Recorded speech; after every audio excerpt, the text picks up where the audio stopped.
In this video, we're going to be demonstrating the development of latent prints with black powder.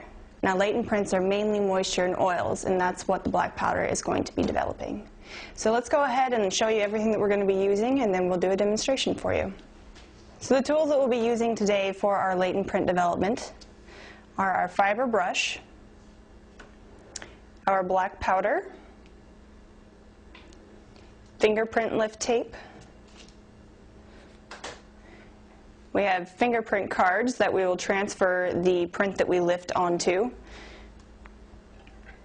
And of course a pair of scissors for the tape. And we have gloves. Gloves are very important. We don't want to get our fingerprints mixed up with any of the ones that we're developing. So when working with black powder, I like to use a spare sheet of clean white paper or lined paper, whatever you have. It makes it easier to not get too much black powder on your brush, and it makes for a little bit easier cleanup. And you want to be very careful because you can see it likes to fly out a little bit. I'll just put that to the side. Now, when you're putting powder on your brush, you just want to put it on the tips very lightly. You don't want to, mash it in there. And you want to shake it to get anything extra off. You don't need a whole lot of black powder when you're developing prints, as you will see. Now, there's a couple of different ways that people like to use as far as brush strokes go. Some people like to go in a back and forth motion, or some people like to twirl. I prefer the twirling method just because I think that it, especially when developing loops and whirls, you kind of get more of an all-encompassing, it gets it on every side of the ridge detail, and I just feel like it turns out a better print. So when you're doing this, you don't want to make too much contact. You just want to go in a nice, easy, back and forth twirling method.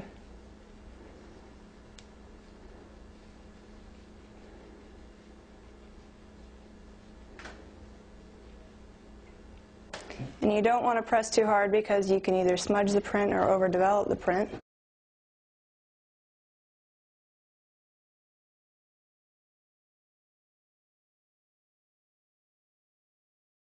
And what we have here, you can see there's some nice 3 distinct prints right there. Looks like those are developed quite well, and we're going to go ahead and lift those with our lift tape. When you're doing this, obviously you don't want to touch the bottom of the lift tape, otherwise you'll get smudges and whatnot. We'd like a nice clear print. So what I'm going to do here is lay this on its side.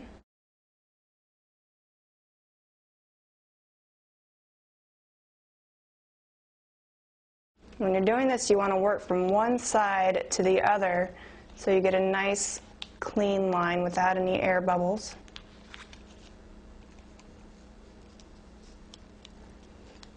Okay? Just want to make sure that you've got that nicely in contact with your prints. And then you go ahead and lift.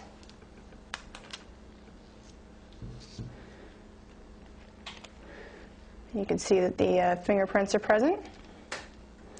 Let me go ahead and get one of our lift cards.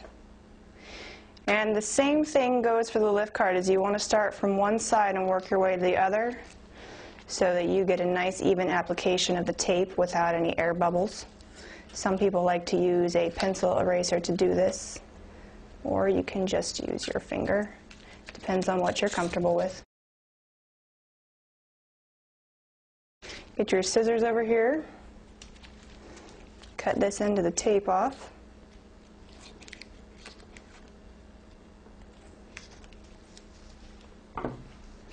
Smooth that down.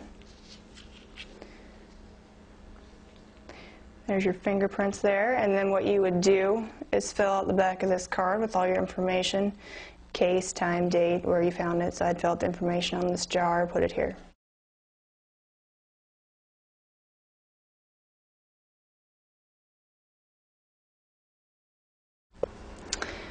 And let me demonstrate how, when you're using this extra piece of paper here, how it makes it a little bit easier to return your unused portion back into the jar, as long as it hasn't been contaminated by anything. And you can save all of your unused powder. Taps it all in there, and there you have it. Seal that up for next time. For more information on fingerprinting and other crime scene investigating techniques, please visit our website at the Crime Scene Investigator Network. Thank you.